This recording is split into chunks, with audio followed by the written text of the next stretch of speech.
दिवसाढवळ्या तरुणावर जीवघेणा हल्ला, शहरातील सुरक्षा वाऱ्यावर.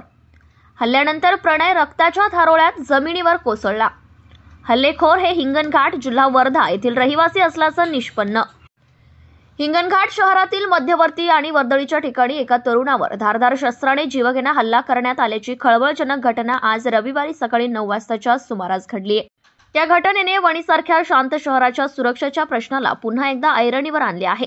घटनास्थळी प्रणय मुकुंद मुणे वय 25 राहणार माळीपुरा या तरुणावर 2 गुंड प्रवृत्तीच्या युवकांनी धारदार शस्त्राने हल्ला केला.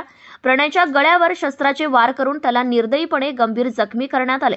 हल्ल्यानंतर प्रणय रक्ताच्या थारोळ्यात जमिनीवर कोसळला. त्याला तातडीने ग्रामीण रुग्णालयात दाखल करण्यात आले. मात्र प्रकृती गंभीर असल्याने त्याला तात्काळ नागपूर येथील मोठ्या रुग्णालयात हलवण्यात आले आहे. हल्लेखोर हे हिंगणघाट, जिल्हा वर्धा येथील रहिवासी असल्याचं समोर आले. पोलिसांनी तात्काळ कारवाई करत दोन्ही हल्लेखोरांना अटक केली आहे. मात्र वृत्त लिहीपर्यंत गुन्हेगारांची नावे उघड करण्यात आलेली नाहीत. त्यांच्यावर गुन्हा दाखल करण्याची प्रक्रिया सुरू असून पोलीस अधिक तपास करीत आहेत. वर्दळीच्या ठिकाणी हल्ला घटना शहरातील घर-संसार सेलजवळ घडली आहे, जे ठिकाण अत्यंत वर्दळीचे आणि व्यापारी दृष्टिकोनातून महत्त्वाचं मानलं जातं.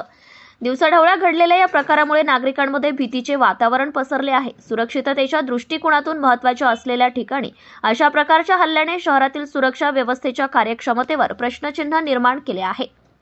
वाढत्या गुन्हेगारीमुळे चिंता. वणीसारख्या शांत शहरात गुन्हेगारी प्रवृत्ती वाढत असल्याचं या घटनेवरून स्पष्ट होत आहे. दिवसाढवळ्या घडलेल्या हल्ल्याने नागरिक भयभीत झाले असून सुरक्षा व्यवस्थेची चांगलीच व्यवस्था करण्याची मागणी होत आहे. पोलिसांनी या घटनेचा अधिक बारकाईने तपास करून गुन्हेगारांवर कठोरात कठोर कारवाई करावी अशी नागरिकांची मागणी आहे. शहरात सुरक्षा वाढवण्याची गरज. या घटनेने शहरातील सुरक्षेचा प्रश्न गंभीर बनला आहे. सार्वजनिक ठिकाणी होणाऱ्या अशा प्रकारच्या घटनांना आळा घालण्यासाठी अधिक उपाययोजना राबवण्याची आवश्यकता आहे. पोलिसांनी या घटनेची पारदर्शक चौकशी करून गुन्हेगारांना कठोर शिक्षा द्यावी अशी अपेक्षा आहे. Bureau reporter Sachin Mahajan, Navswarajya news प्रतिनिधी, Hinganghat. Subscribe now and press the bell icon. Never miss an update.